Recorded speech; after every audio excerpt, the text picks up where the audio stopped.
Good morning students. कैसे हैं आप लोग? अच्छे हैं? हाँ सर, अच्छे हैं। अच्छा, आपको पता है ना कि एग्ज़ाम होने वाला है आप लोगों का, क्वार्टरली एग्ज़ाम, जो कि अगस्त में 3 या 4 तारीख से स्टार्ट हो जाएगा। तो जो भी आज तक पढ़ाया गया है उसको रिवाइज कीजिए, अच्छे से लर्न कीजिए और एग्ज़ाम में मैक्सिमम मार्क्स लाने की कोशिश कीजिए। ओके बेटा, स्टार्ट करते हैं। आज हम पढ़ेंगे आपके एनसीईआरटी बुक का चैप्टर नंबर 1 3 क्वेश्चन। क्लियर है? तो आज हम ये पढ़ेंगे। तो इसका चैप्टर का नाम है 3 क्वेश्चंस। 3 क्वेश्चन मीन्स 3 प्रश्न। तो इसमें जानेंगे 3 बेसिकली बहुत ही अच्छे क्वेश्चन है। इसको आप भी अपने लाइफ में अप्लाई कर सकते हैं। इसको आप भी बहुत कुछ सीख सकते हैं इन 3 क्वेश्चन से। बहुत ही अच्छा क्वेश्चन है और इसका जवाब जब मिलेगा तो बहुत ही एक लर्निंग वाला जवाब होगा, बहुत इंस्पायरिंग वाला जवाब होगा। तो स्टार्ट करते हैं। A king has 3 questions and he is seeking answer to them. कह रहा कि एक राजा के पास 3 क्वेश्चन था जो उसके दिमाग में कॉन्टिन्यूसली घूमता था उसका, और वो आंसर जानने की कोशिश करता रहता था। What are the questions? कि क्वेश्चंस क्या थे? Does the king get what he wants? क्या राजा को जो भी क्वेश्चन था, 3 क्वेश्चन के जो माइंड में चलता रहता था, उसका आंसर मिला कि नहीं? तो हम इस चैप्टर में जानेंगे। स्टार्ट करते हैं। The thought came to a certain king that he would never fail if he knew 3 things. राजा दिमाग में एक सोच आया कि अगर 3 क्वेश्चन का आंसर उसको मिल जाए तो वो कभी भी अपनी लाइफ में फेल नहीं होगा। These 3 things were और जो 3 क्वेश्चन था वो था, पहला था what is the right time to begin something. पहला था कि किसी भी काम को स्टार्ट करने का सबसे अच्छा और सबसे शुभ टाइम क्या होता है। पहला question. Which people should he listen to. Second question क्या था कि कौन से लोगों को की बात सुने, कौन से लोगों की बात सुने, कौन से लोगों का एडवाइस माने, सजेशन मांगे, किस लोगों का वो मतलब होता है ना कि एक गुरु मान लो, उनकी बात सुने। And third, what is the most important thing for him to do. और तीसरा एंड लास्ट क्वेश्चन था कि कौन सा ऐसा चीज है जो उसको जो बहुत ही जरूरी चीज है, काम है, उसको करना चाहिए। क्लियर है? तो ये 3 क्वेश्चन थे उसके दिमाग में घूमते रहते थे। The king therefore sent messenger throughout his kingdom promising a large sum of money to anyone who would answer this 3 question. कह रहा है जो राजा था, देयरफॉर सेंट मैसेंजर में क्या होता है, जो एक होता है ना दूतवाहक। तो राजा ने अपने सैनिकों को भेजा कि जाओ और पूरे हमारे राज दरबार में ऐलान कर दो कि जो भी मेरे 3 सवालों का जवाब देगा उसको मैं बहुत सारा इनाम, सोने चांदी गहने हीरे मोती सब मैं उसको दान दूंगा, उसको बहुत मैं प्राइज दूंगा, बहुत ही उसको डिस्ट्रीब्यूट करूंगा, बहुत सारी जमीन जायदाद।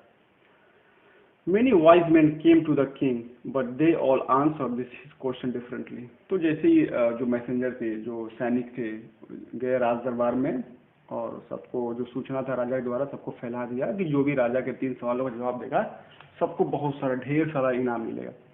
तो इनाम के लालच में बहुत सारे जो वाइज मैन थे, बहुत बुद्धिमान लोग थे, जो अपने आप को बहुत बुद्धिमान समझते थे, वो लोग आए और तीनों सवाल का अलग अलग जवाब देने लगे, क्योंकि लोग बहुत सारे आए थे और सबका आंसर अलग अलग था। In reply to the first question के रिप्लाई में जो फर्स्ट क्वेश्चन जो पूछा था, फर्स्ट क्वेश्चन क्या पूछा था बताइए? फर्स्ट क्वेश्चन पूछा था what is the right time to begin something. पहला क्वेश्चन था कि किसी भी काम को स्टार्ट करने का सबसे अच्छा समय क्या है। तो इसके आंसर में some said the king must prepare a time table and then follow it strictly. उसने बोला कि पहले तो राजा आप एक काम कीजिए कि अपना एक टाइम टेबल बनाइए, कब सोना है, कब उठना है, कब राज दरबार में जाना है, कब घूमना है, और उसके हिसाब से एकदम स्ट्रिक्ट हो जाइए, उसके हिसाब से आप काम कीजिए। Only in this way they said could he do everything at its proper time. और यही एक तरीका है कि आप जो भी काम करना चाहते हैं उसका एक प्रॉपर टाइमिंग आपके पास मिल जाएगा और उसके हिसाब से आप काम करेंगे। Others said that it was impossible to decide in advance the right time for doing something. और कुछ लोगों ने कहा कि किसी भी काम को ये करने का निश्चित समय तय कर पाना बहुत ही मुश्किल है कि हम कब स्टार्ट करेंगे, कहना एकदम नामुमकिन है। The king should notice all that was going on. और किंग जो है था सबकी बात सुनता रहा। Avoid foolish pleasure. और जो होता है ना कि लोग राजा को वो लगाते, क्या करते हैं, तेल लगाते हैं, मक्खन लगाते हैं कि बहुत प्लेजर को, राजा बहुत अच्छे हैं, ताकि उनको इनाम मिले। And always do whatever seem necessary at that time. और उन लोगों को जो जरूरत लग रहा था कि मतलब बेकार आंसर दे रहे थे, कभी इधर का कभी उधर का, इनाम की लालच में। It others said that the king needed a council of wise men who would help him act the proper time. कुछ ने तो ये भी कहा कि काम किया राजा, आप कुछ लोगों का काउंसिल बना लीजिए, मतलब ये होता है ना कि मंत्रिमंडल बना लीजिए और उनसे बात कीजिए, और वो जो बोलेंगे तो वही आपका सही समय होगा किसी काम को स्टार्ट करने का। This was because one man would find it impossible to decide correctly. ऐसा इसलिए क्योंकि एक आदमी ये तय नहीं कर सकता कि जो काम स्टार्ट करना है उसका सही समय क्या है, without help from others the right time of every action. क्योंकि बिना किसी दूसरे के हेल्प के कोई भी आदमी डिसाइड नहीं कर पाता। But then others said that there were some things which could be urgent. लेकिन कुछ ने कहा कि कोई काम ऐसे होते हैं जो बहुत ही अर्जेंट होते हैं। These things could not wait for the decision of the council. कि कुछ काम ऐसे बहुत ही इंपॉर्टेंट होते हैं, जैसे लेट से कि राजा के राज्य में किसी ने हमला कर दिया, तो वो राजा किसी से पूछने नहीं जाएगा, काउंसिल की मदद नहीं लेगा, वो तुरंत एक्शन लेगा। In order to decide the right time for doing something it is necessary to look into the future. और बहुत लोगों ने बहुत सारी बातें की। कुछ ने कहा कि किसी भी काम को स्टार्ट करने से पहले उसका फ्यूचर जानने की, लॉन्ग टर्म विजन रखिए कि इसका फ्यूचर पे क्या इम्पैक्ट पड़ेगा।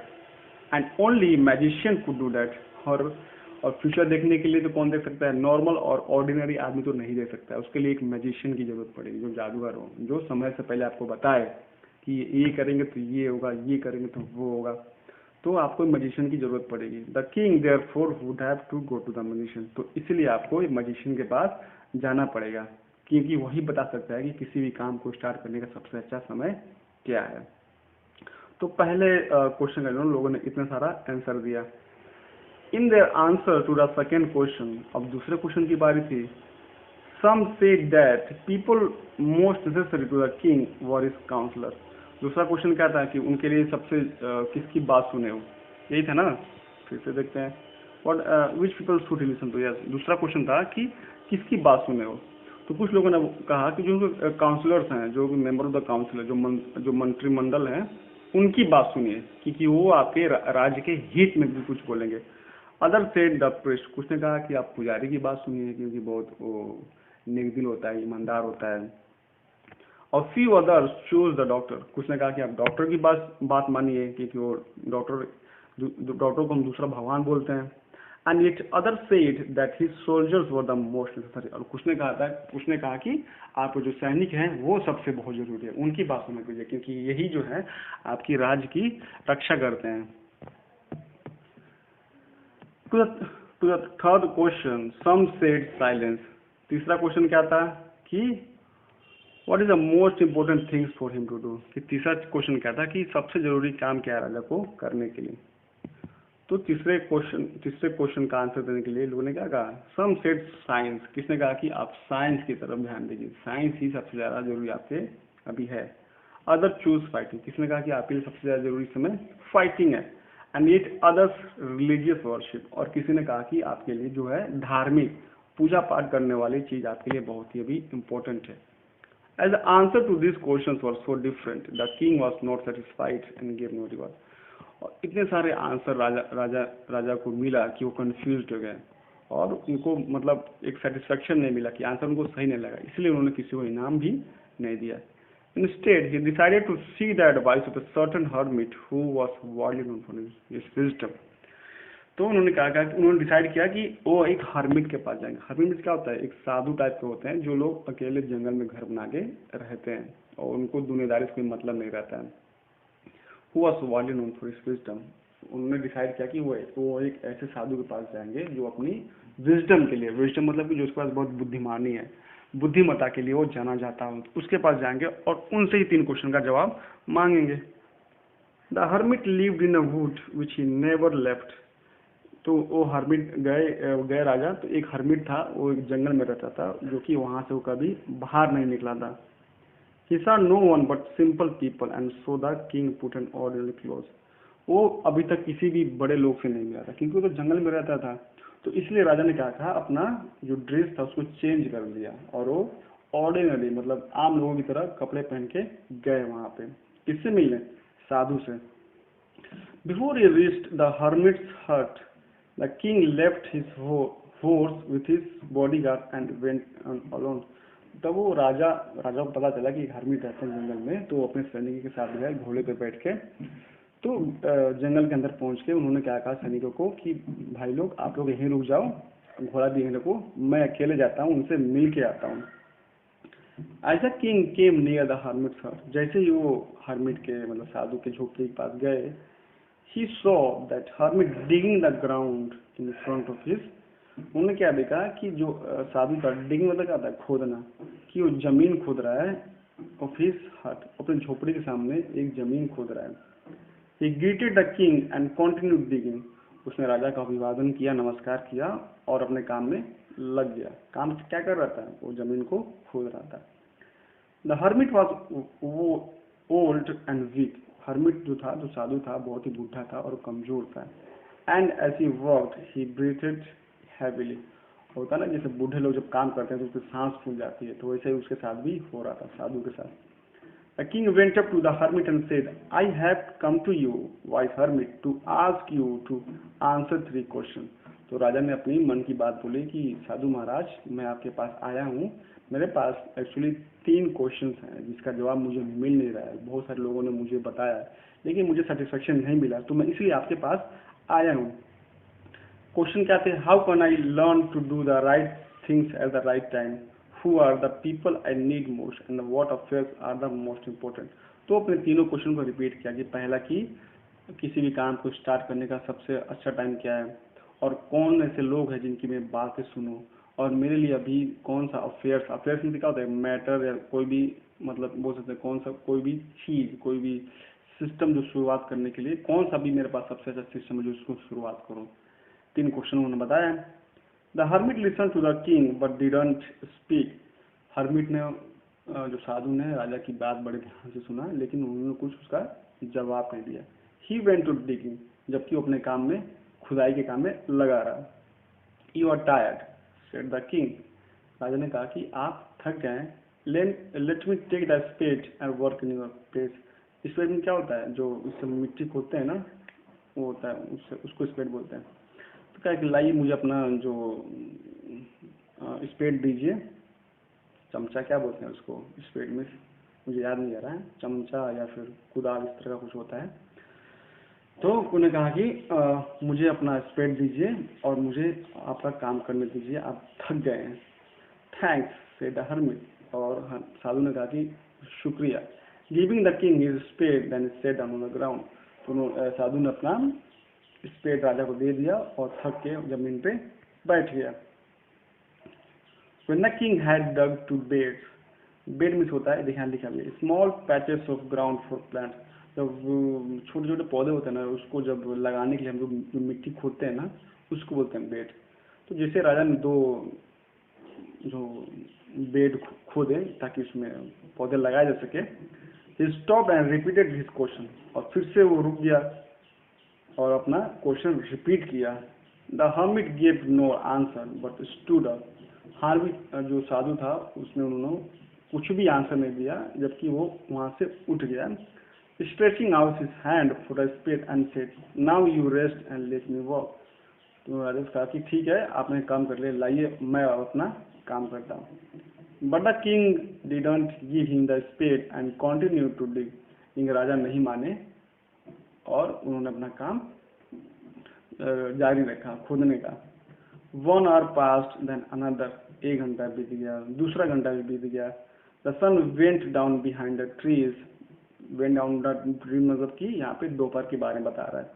And at last the king stuck the spade into ground and said, और आखिरी में राजा थक हार के जो कुदाल को जमीन पर फेंक दिया और बोला, I came to you wise man for an answer to my question. मैं यहाँ पे आपने जो क्वेश्चन है उसके आंसर के लिए आया हूँ। If you can give me no answer, अगर आप मुझे आंसर नहीं दे सकते हैं, tell me so and I will return home, तो मुझे बता दीजिए कि आपके पास आंसर नहीं है तो मैं घर चला जाऊंगा। Here come something running said the hermit. तो जैसे उन्होंने बोला कि राजा ने कहा कि बता दीजिए, मैं झूठ मूठ के यहाँ पे आया हूँ, काम कर रहा हूँ उस समय से, और आप मुझे कुछ बोल भी नहीं रहे हैं, एटलीस्ट ये बोल दीजिए कि आपके पास आंसर नहीं है ताकि मैं घर चला जाऊंगा। तो हर्मिट ने कहा था here come someone running said the hermit. Hermit ने कहा कि अरे वो सब छोड़ो, देखो कोई वहां से कोई दौड़ते हुए आ रहा है। हर्मिट ने जवाब दिया। तो ये बेसिकली हमने फर्स्ट पार्ट कवर कर लिया। सेकेंड पार्ट का जो है हम नेक्स्ट वीडियो में बताएंगे। और आप लोग अपने एग्जाम की तैयारी कीजिए अच्छे से। और हाँ, इसमें जो भी आपके पास जो नए वर्ड्स आए हैं, जो भी आपको नए वर्ड्स एनकाउंटर हुए हैं, उसको आप नोट कीजिए और